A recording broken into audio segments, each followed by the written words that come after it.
Assalamualaikum, apa khabar semua? Moga korang semua sihat. Jumpa lagi dalam channel Little Heaven Homestead. Dan saya Fatona. Okay, ni dah perasan tak silau kat belakang tu. Nak dekat pukul 10 dah lebih kurang macam tu. Matahari terik sangat hari ni kan, Alhamdulillah. So hari ni saya nak siapkan kerja kebun dapur yang nak sungkup. Ada bahagian yang masih belum saya sungkup lagi. So saya dapat ni lah, longgokkan daun kering yang saya buat petang semalam. Tapi saya tak ada record sebab ni saya record benda lain. Ni saya dekat area timun suami saya, dekat bawah pokok rambai. Pokok rambai. So diorang dah banyak gugur daun. So saya, lepas tu pula suami saya ada tebang cantas kan, jadi banyaklah daun kering. So saya nak manfaatkan daun kering tu. Okay.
Okay, tu dah siap tadi. Sikit lah kan. Sebabnya satu, kalau korang tak tengok apa tu, rumput yang saya bawa, yang saya karung dalam kain tu kan, sebanyak tu cukup untuk satu line, dua line je. Satu line lah apa tu maksimum kan. Ada lebih sikit-sikit je. Banyak tu. Sebabnya satunya daun rambai ni dia macam nipis, walaupun dia besar kan. Pun besar tapi dia nipis. Bila dah kering tu lagi nipis. So kalau macam saya buat tadi tu, saya ada pijak-pijak kan. Jadi diorang cepat hancur. Dia tak macam pokok nangka, durian. Tak sama. Walaupun dia besar, dia punya urat dia tak banyak macam tu. Okay, dah panas. 10 apa? Pukul 10 dekat pukul 11 macam tu lah. Kan, mula-mula kerja lewat. Jadi kena lah tahan panas tu sikit. So ada separuh lagi area kebun dapur yang belum saya, lebih daripada separuh lah, sikit lah kan, yang saya belum cover dengan daun kering. Lepas tu pula, dan kerja untuk naikkan batas dan buat longkang tu pun saya tak boleh nak buat terus menerus sebab ni tak hujai. Lepas tu, so petani kalau tak ada aral, tak ada apa-apa yang menghalang, saya nak kena cari lagi daun kering dekat pokok lain. Alhamdulillah ada pokok besar kan, jadi diorang banyak lah gugur daun kan. Tapi macam mana ini saya dah ambil kan, nanti tunggulah beberapa bulan barulah saya ambil lagi kalau saya gaji. Sebabnya kesian juga pokok besar tu pun dia nak ada baja ni, dia pun ambil masa untuk daun yang kering yang jatuh tu terkompos kan. Tapi yalah, kalau saya kan macam mana kebun dapur ni kan kalau saya tak pasti, kalau dekat Malaysia tak banyak video-video dalam YouTube yang menekankan kebun dapur tu secara organik, alami punya. Malaysia punya, bukan endon macam tu. Endon tak boleh samakan sebab kebanyakan diorang menanam dekat area bukit. Tak ada yang tanah rendah dan cuaca lain kan. Jadi diorang pun walau kalau tanah rendah pun tanah sawah macam tu, tak silap saya. So diorang ada yang betul-betul alami pun tak banyak lah kan. Tapi kalau kat Malaysia saya tak pasti, sebab kebanyakan kita Malaysia buat penanaman secara komersial. Bila secara komersial dia memang akan guna racun kimia, baja kimia, tak ada yang guna alami kan. So saya sebagai nak buat rujukan secara organik alami tu tak ada. Kalau ada pun tak ada orang tu tak buat video kan. Saya pasti mesti ada yang buat juga kan, tapi tak banyak yang buat video. Jadi untuk rujukan macam saya orang baru ni tak ada kan macam tu, yang betul gunakan base daripada copy daripada hutan-hutan Malaysia macam tu. Sebabnya sebelum ni saya tengok, saya buat rujukan sebenarnya luar negara. Kalau luar negara diorang ada musim, 4 musim kan. Diorang ada spesifik masa yang mana pokok-pokok ni dia gugurkan daun tu untuk baja. Macam kita tak ada. Bukan tak ada tapi tak perasan sangat kan. Cuma tahu sampai musim panas tu adalah daun gugur. Sebabnya musim panas ni orang suka bakar sampah macam tu kan. Sebabnya macam dekat area yang bukan tanah gambut kan, aktiviti membakar sampah tu tak pelik dan tak menjadi halangan kan. Cuma kat kalau tanah gambut, area Selangor tu memang dilarang lah kalau musim panas untuk membakar apa-apa sekecil mana pun pembakaran. Sebabnya tanah gambut dia tahan maksudnya dia simpan api tu lama. Dia tak macam tanah bukit. Macam saya ni agak bukit tapi tak terlalu sejuk kan. Tak terlalu bukit tanah rendah lah macam tu kan. Tapi tak ada nak rujukan kita nak kopi organik. Macam mana? Tiru betul daripada hutan tu kurang kan.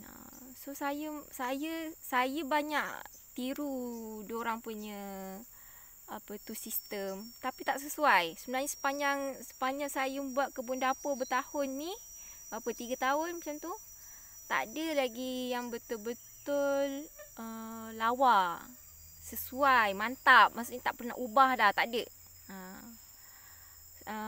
Walaupun macam kalau dekat luar negara, kalau Back to Eden gardening tu, kalau korang tengok kan Back to Eden, diorang guna mulching wood chip. Wood chip tu sebenarnya daripada dahan, ranting dan daun yang dicantas dan dikisar. Macam tu. Diorang ada sistem, orang ni macam mana? Daripada kerajaan tu, diorang ada trim pokok kan. Daripada trim pokok tu lah yang akan diproses, dikisar dan jadi wood chip kan. Sebabnya diorang nak kompos bagi cepat, so diorang jadikan wood chip. So benda tu akan terkompos dengan cepat. Lepas tu, kalau kat Malaysia tak ada sistem tu. Kalau ada pun sangat terhad kan, terhad sangat. Tak menyeluruh, tak semua tempat ada kan. Kalau setakat kat Pahang ni, saya tak rasa ada benda tu.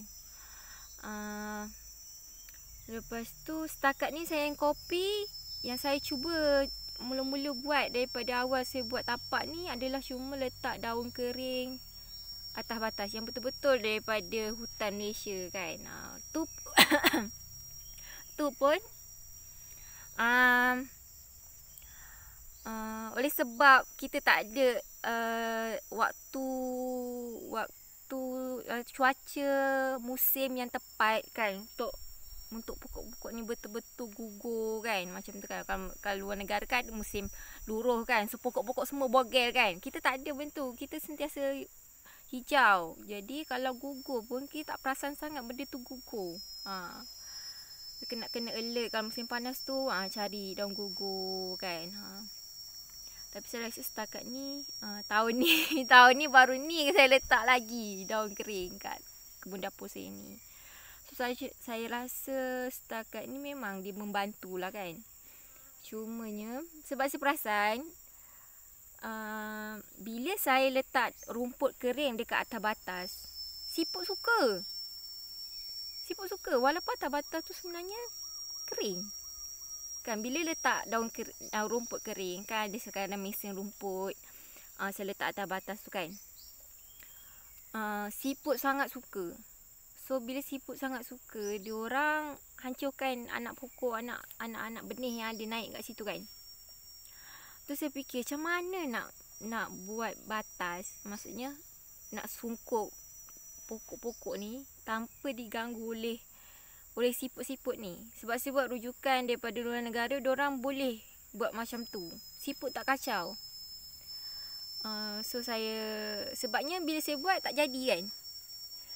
Bila tak jadi, maksudnya benda tu tak boleh nak apply kat tempat saya. Saya tak tahu tempat orang lain, tapi tempat saya tak boleh nak apply. Saya semai anak benih pun habis siput kan. Tak tahulah siput ni macam mana kan. Tak tahulah sebabnya tanah tu tak cukup, belum cukup bagus ke, siput ni tak cukup makanan ke kan. Mengikutkan banyak lagi kawasan-kawasan lain yang diorang boleh makan kan. Lepas tu, sekarang ni saya nak cuba tak sungkup langsung bahagian batas, tapi sungkup area keliling dia je kan. Tapi saya rasa macam kayaknya untuk data batas tu hanya kompos sahaja. Kompos, ataupun saya kena gunakan baja air tu yang saya buat, rumput yang saya cabut tu, yang saya buang tu, yang saya rendam, yang saya peram, yang saya jerukkan tu, dan saya gunakan tu je untuk jadi baja untuk batas kan. So tak boleh letak sungkupan dekat atas batas macam tu, walau sekering mana pun. batas tu lah kiranya kan. So jadi macam dia sesuatu yang eksperimen eksperimen yang sangat panjang, sebabnya kesesuaian tu agak susah kita nak jumpa, dan sebabnya kadang-kadang pemberian daun kering pada kebun dapur ni jarang-jarang. Macam dia tak boleh nak, dia tak cukup macam tu. Tak cukup. Maksudnya bila dia dapat, dia proses, dia akan proses kompos tu akan berjalan dengan lancar. Lepas tu sampai satu tahap dah tak ada apa nak kompos. So dia stres. Lepas tu dia memburuk, maksudnya dia kondisi dia jatuh, mikrop semua kurang kan, sebab saya perasan pokok-pokok saya ada yang makin, maksudnya dia pokok tu diserang oleh serangga. So maksudnya diorang tu tak sihat. Macam tu. Saya buat andaian macam tu lah kan. So itulah, nak konsisten bagi daun kering tu, kadang tak ada daun kering kan. Sebabnya kita tak ada masa tu daun kering macam diorang baru nak, maksudnya diorang dah lepas musim gugur daun. Lepas tu diorang nak buat pucuk baru kan. Masa tu mana ada daun gugur dah kan. Itulah dilema saya dekat kebun dapur saya ni sekarang. Sebabnya pastilah, sebabnya saya ada tabur benih kailan, tabur benih sawi kan. Jadi bila benda tu dimusnahkan oleh siput-siput ni, saya jadi stres lah kan. Tak adalah stres, maksud macam apa yang tak kena kan. Kita, tapi bagus juga buat benda tu, buat kita belajar kan, mengenal apa yang dibuka depan mata kita kan. Sebabnya kadang-kadang benda tu walaupun dia tersurat, tapi ada benda yang tersirat dekat situ kan, nak kena faham. So buat korang semua yang sama-sama struggle macam saya, yang cuba nak cari teknik terbaik untuk kebun-kebun kesayangan kita ni kan, sebabnya saya tak rasa apa yang saya buat ni korang boleh apply, dan apa yang korang apply tu saya boleh apply kat sini. Saya tak rasa macam tu. Tapi saya pasti apa yang korang jumpa tu berharga, dan apa yang saya jumpa pun berharga kan. Macam tu. So kalau ada korang ada teknik-teknik yang bagus, terutama yang secara organik, share komen dengan saya kan, pada saya, jadi saya boleh ambil manfaat daripada apa yang korang tahu tu. Macam tu. Okay. So dah tiba masa nak masak. Okay, InsyaAllah jumpa lagi dalam video akan datang. Assalamualaikum. Bye.